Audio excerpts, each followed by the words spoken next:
اعوذ باللہ من الشیطان اللعین الرجیم بسم اللہ الرحمن الرحیم شہر رمضان الذی انزل فیہ القرآن ھدی للناس وبینات من الہدی والفرقان فمن شہد منکم الشہر فلیصم صدق اللہ العظیم۔ اللہ جو بڑا مہربان ہے اپنے بندوں پر،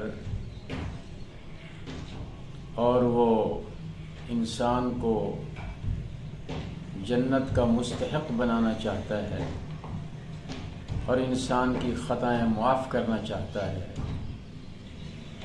تو اس کا بڑا اعلان ہو گیا ہے ماہ رمضان کی صورت میں، جہاں چھوٹے بڑے سارے گناہ معاف ہو جاتے ہیں۔ یہ اللہ تعالیٰ کا خاص انعام ہے جو جس کا سایہ بس سمجھو کہ ہو چکا ہے۔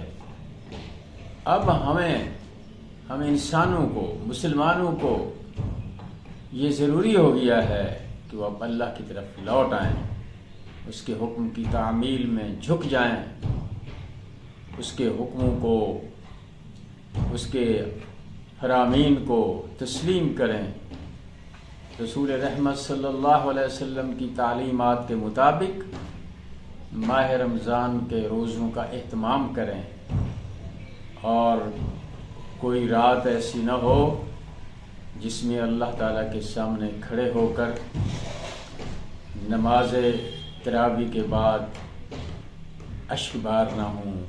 ضرور ہمیں اپنی آنکھوں سے آنسو بہانے چاہیے کہ یہ ایسے لمحات ہیں جو زندگی میں پھر شاید ہمیں نصیب نہ ہوں۔ اس لیے رسول رحمت صلی اللہ علیہ وسلم نے فرمایا کہ اس کا پہلا عشرہ جو ہے وہ رحمت ہے، فَهُوَ أَوَّلُهُ رَحْمَةٌ وَأَوْسَطُهُ مَغْفِرَةٌ وَآخِرُهُ عِتْقٌ مِّنَ النَّارِ۔ رحمت کے دروازے سے ہم داخل ہو رہے ہیں، اور اس کے بعد ہمارے لیے معافی اور بخشش کا اعلان ہے، اور اللہ کا وہ بڑا جو انعام ہے کہ دوزخ سے آزادی اور جنت کا نصیب ہو جانا۔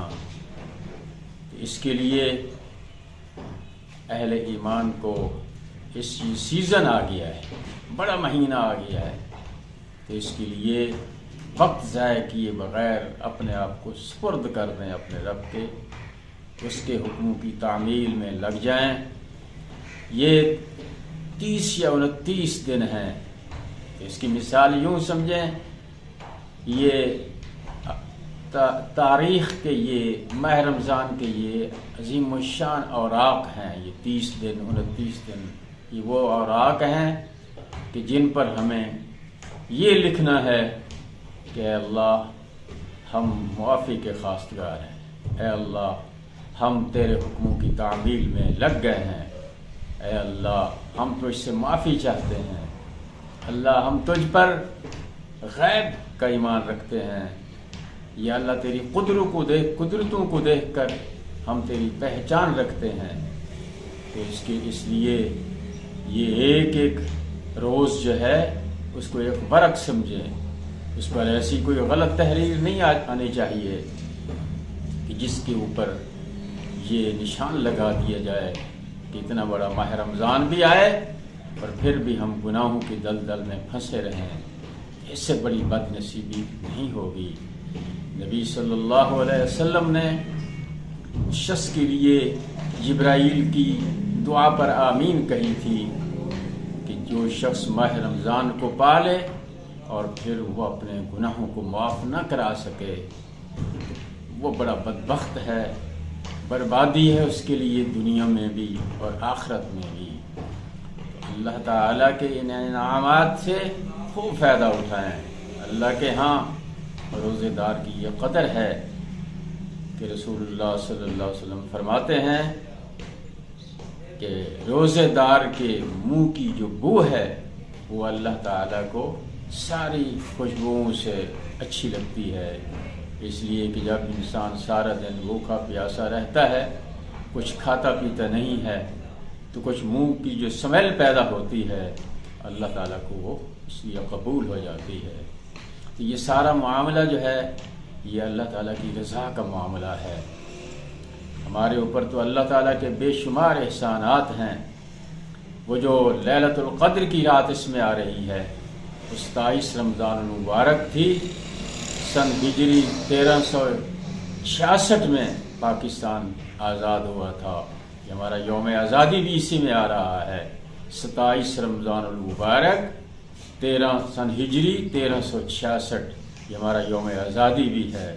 تو اللہ تعالیٰ نے ہمیں اس مہینے میں پاکستان بھی عطا فرمایا، اللہ تعالیٰ نے ہمیں اس مہینے میں قرآن بھی عطا فرمایا، اللہ تعالیٰ نے ہمیں اس مہینے میں روزوں کا ایک سلسلہ چلا کے معافی کا اعلان بھی فرمایا ہے۔ اس لیے آئیے صبح شام اللہ کے سپرد کر دیجئے، ضرور کیجئے اپنے کاروبار بھی، لیکن دل کو اور زبان کو اور آنکھ کو اللہ کے حکم کے بغیر استعمال نہ کیجئے۔ زبان تر رہے اللہ کے ذکر سے، روزے کے ساتھ جب ہوگی تو پھر یہ ایک جملے کا ثواب تو بڑھتا ہی چلا جاتا ہے۔ یہ پھر ایک حرف قرآن کا پڑھیں تو اب 10 نہیں ہے، اب تو یہ سینکڑوں پر چلا جاتا ہے۔ نمازیں آپ ادا کریں، نوافل پڑھ رہے ہیں تو فرض کے برابر ثواب مل رہا ہے۔ انہیں بڑے اجر کو ضائع کرنا یہ نہایت کم بختی کی علامت ہے، اور کوئی دانا شخص ایسا قطع نہیں کر سکتا کہ اسے موقع ملے اور اتنے بڑے اجر کو ضائع کر دے۔ میرے بھائیوں، ماہ رمضان المبارک میں ہم نے اپنے سارے معاملات کو بدل دینا ہے، کھانے کے اوقات کو بدل دینا ہے۔ افطاری کے وقت ہم نے اپنے آپ کو تیار کرنا ہے کہ اس میں اللہ تعالیٰ بڑی جزا دینے والا ہوتا ہے۔ خوب نبی صلی اللہ علیہ وسلم نے فرمایا کہ من صام رمضان ایمانا واحتسابا غفر له ما تقدم من ذنبه، جس نے اللہ سے اجر کی امید رکھ کے اور ماہ رمضان کے روزے رکھے ہیں تو اللہ تعالیٰ اس کے سب کا گناہ معاف کر دیتے ہیں۔ تو یہ معافی کا جو اعلان عام ہو رہا ہے تو اس کو ضرور سنیں اور اس پر غور کریں، لمحات کو ضائع نہیں کرنا۔ اللہ تعالیٰ آپ کو بلا رہا ہے، اپنی طرف بلا رہا ہے، آپ کے انتظار میں بیٹھا ہے، معافی کے لیے آ جائیے۔ ماہ رمضان کا روزہ اب شروع ہوا چاہتا ہے تو آج ہی سے تیاری کریں تاکہ ماہ رمضان کا وہ لمحہ آئے تو ہم اس کے لیے بالکل تیار ہوئے کھڑے ہوں۔ میرے بھائیو، وہ لمحہ کتنا عظیم و شان ہوگا جب ماہ رمضان مقدس ہم سے رخصت ہو رہا ہوگا اور ہم گناہوں سے تائب ہو کر اپنے گناہوں سے معافی مانگ کر اللہ کے ہاں سرخرو ہو چکے ہوں گے۔ تو آگے جب شوال کا مہینہ آئے گا تو ہمیں اللہ تعالیٰ وہ اجر عطا فرما دے گا جس امید کے ساتھ ہم صبح جاگے تھے۔ آپ نے سنا ہے نا کہ ہر روز یہ صبح منادی ہوتی ہے کہ روزے داروں کو کہا جاتا ہے، اور انہیں یہ اعلان کر کے کہا جاتا ہے، ہر مسجد سے یہ آواز آتی ہے، کہا جاتا ہے کہ روزے داروں اور اللہ کے پیاروں۔ اب دیکھیں یہ الفاظ آپ سنیں کہ آپ کو کس سے نسبت ہو گئی ہے؟ اللہ سے پیار ہو گیا ہے۔ جس کو اللہ سے پیار ہو جاتا ہے، جس کے بارے میں ہر شام اعلان ہو رہا ہوتا ہے اور ہر سحری کے وقت اعلان ہو رہا ہوتا ہے، تو آپ اس اعلان کو بہت اہمیت دیں اور اللہ تعالیٰ کے سامنے آ جائیں۔ اللہ اپنے بندوں سے پیار کرتا ہے، وہ بلاتا ہے۔ وَسَابِقُوا إِلَىٰ مَغْفِرَةٍ مِّن رَّبِّكُمْ وَجَنَّةٍ، فرمایا دوڑ لگاؤ میری جنت کی طرف، میری طرف اللہ فرماتے ہیں کہ دوڑ لگا کے آؤ۔ وَسَارِعُوا إِلَىٰ مَغْفِرَةٍ وَسَابِقُوا إِلَىٰ مَغْفِرَةٍ، کہیں فرمایا دوڑ کے آؤ، کہیں فرمایا مقابلے کے ساتھ آ جاؤ۔ نیکی میں مقابلہ لگانا بالکل ضروری ہے، یہ مقابلہ اس کا لگانا چاہیے، زیادہ سے زیادہ نیکیاں اس میں ہم سمیٹ لیں۔ ہمارا کوئی ورق ماہ رمضان کا کوئی دن اور کوئی لمحہ نافرمانی میں نہ گزرے تو اللہ تعالیٰ کو آپ پر پیار آ جائے گا، معافی ہو جائے گی۔ ہمارے ملک کے جو حالات ہیں وہ بھی تقاضا کر رہے ہیں کہ ہم اللہ کی طرف رجوع کریں، اللہ کے قریب ہو جائیں، تاکہ ہماری یہ جو حالات برے ہو گئے ہیں، پریشان کن جو صورتحال ہے، پورے ملک کے اندر افراتفری اور بد امنی ہے، یہ انشاءاللہ اللہ سے معافی مانگنے سے یہ سب چیزیں دور ہو جائیں گی۔ اور اللہ سے محبت کرنے والے نہ دنیا میں مایوس ہوتے ہیں اور آخرت ان کے لیے ہوتی ہے۔ اللہ کریم ہم سب کو ماہ رمضان کی پرسعادت گھڑیوں سے آگے بڑھ کر مقابلے کے ساتھ دوڑ کر فائدہ اٹھانا چاہیے، تاکہ اللہ تعالی ہمارے گناہوں کو معاف کر دے اور ہم سے راضی ہو جائے، اور اللہ تعالیٰ میں دنیا سے جب لے جائے تو پھر ہمارے لیے فیصلہ یہ ہو کہ ان کو جنت میں داخل کیا جائے۔ اللہ تعالیٰ ہم پر راضی ہو جائے، ہم سب پر راضی ہو جائے۔ بہت شکریہ۔ وآخر دعوانا الحمدللہ رب العالمین۔